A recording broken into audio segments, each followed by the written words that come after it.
Hi there, it's Laura from Make Life Lovely. Today we're going to be making a really creepy and cool Halloween tray. It's inspired by one made by Grandin Road that costs over $500. It's both elegant and eerie at the same time and is the perfect tray for serving cupcakes or treats for Halloween. Stick around and I'll show you exactly how I made this Halloween tray from a Halloween hand.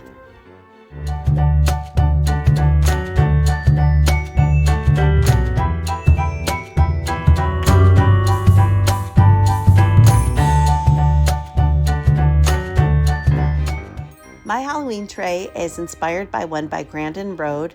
Their version is called the Catherine's Collection Mirror Cupcake Server, and the price is a whopping $549 on sale for $384. First, you'll need a silver tray for your base. I found this one at Goodwill for $5.99 and it was perfect. It was old looking, it was worn, and looked very vintage, which is exactly what I wanted.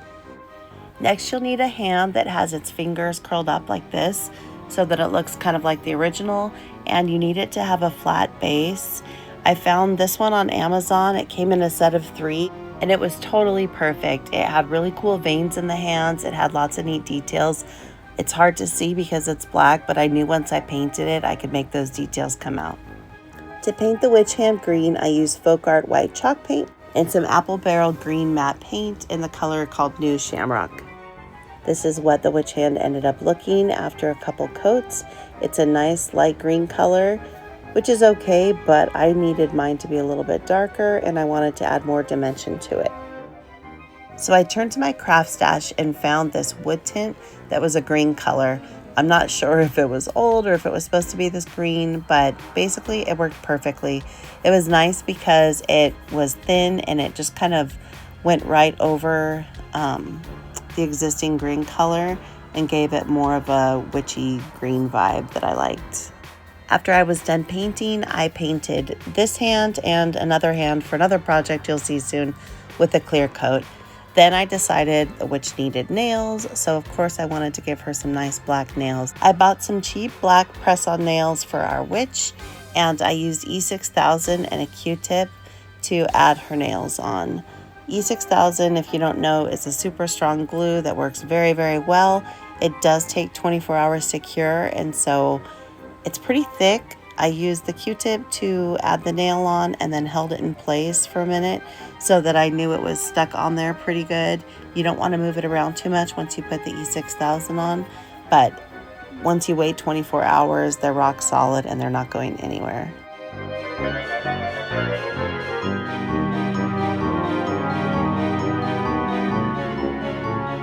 If you have any extra glue seeping out the side of the nail, then just grab a dry Q-tip and wipe up the excess before it dries.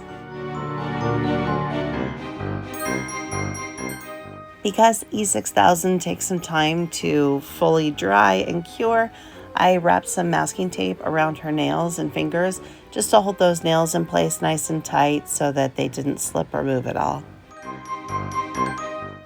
The next day was her big manicure reveal day, and so I removed the tape and her nails looked perfect. I wanted my witch to have some really pretty sleeve details, and so I went to my craft stash and just gathered a few random things I found. I used some black felt, some of this netting, like ruffled netting tulle stuff that I found, and then a thick black piece of lace that I already had. I knew that I wanted the tulle trim to be the edge of the sleeve, and so I used my light pink hot glue gun, which is one of my favorite crafting tools in the world, since light pink is my favorite color, and I added a thin strip of hot glue across the top and then placed the lace down.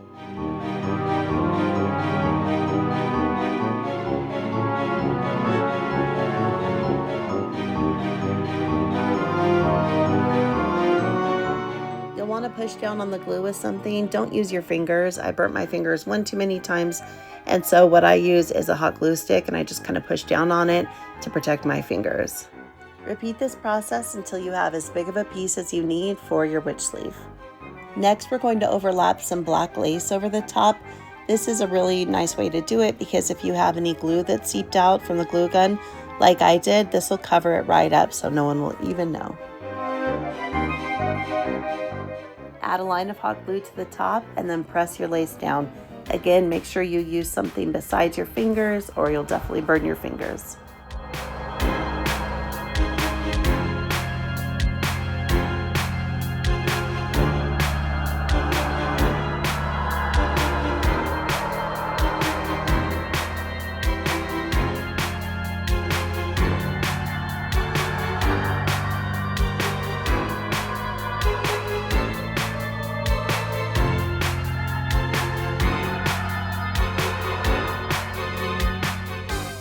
So now we have a little hot glue that seeped through the lace that we can see.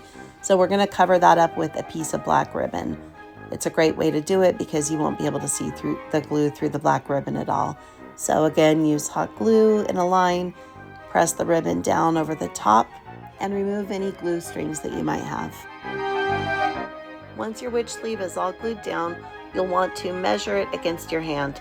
So see exactly where you want the edge of the sleeve to hit on the hand and arm, and then cut the bottom. I ended up adding some hot glue to the edge of the lace right along the edge of the felt because I needed to make sure that that end stuck down as well. Then I measured how long I wanted her sleeve to be so that I could cut off the extra from the end.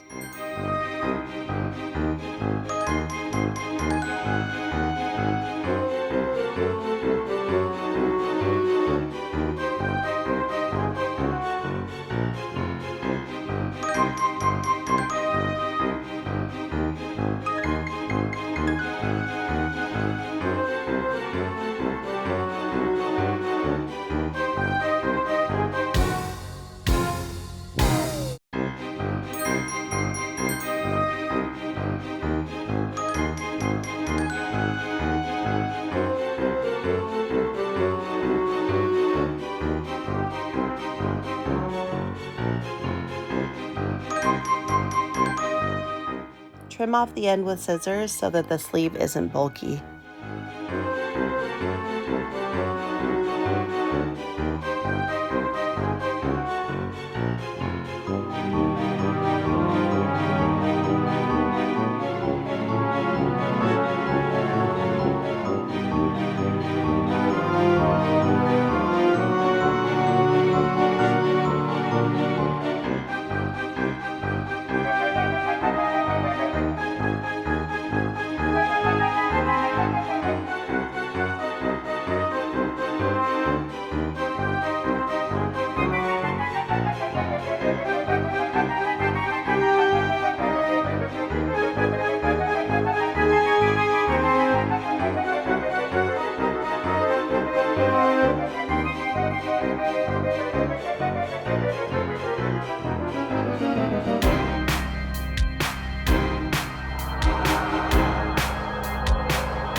Then hot glue the edge of the sleeve. You could see some of the hot glue at the very bottom of the sleeve, and so I used that same trick I used before where I took some black ribbon and hot glued it over that so you couldn't see it. I also added a piece of ribbon going up along the seam where I glued the two ends together so that you couldn't see that as well. Next, I took some European gold rub and buff and a little metal charm that I had in the shape of a pumpkin, and I first painted the pumpkin black, and then I took some rub and buff and rubbed it over the top to give it this nice worn aged look, and I think it looks much cooler than just gluing on the silver one. It gave it a little more depth and dimension. Next, I hot glued the pumpkin charm onto the sleeve, and I love that it adds just a little bit extra to the witch hand. This witch is bougie, so we had to add some rings. I glued the witch hand to the tray with a combination of E6000 glue and hot glue. And here's our final Halloween tray. I love, love, love how it turned out. It's perfect to use, it's functional.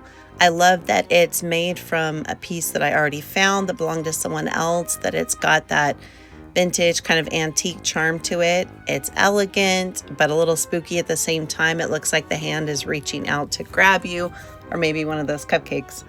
It's a great way to use a plain blank Halloween hand, and it's so unique, and I think it will be the talk of any Halloween party. All of the links to the supplies I used are in my blog post, and I'll link to that in the description box. Thanks so much for watching. Please share this video with your friends who love Halloween crafting. Also be sure to like, subscribe, and hit that notification bell for more crafty DIYs.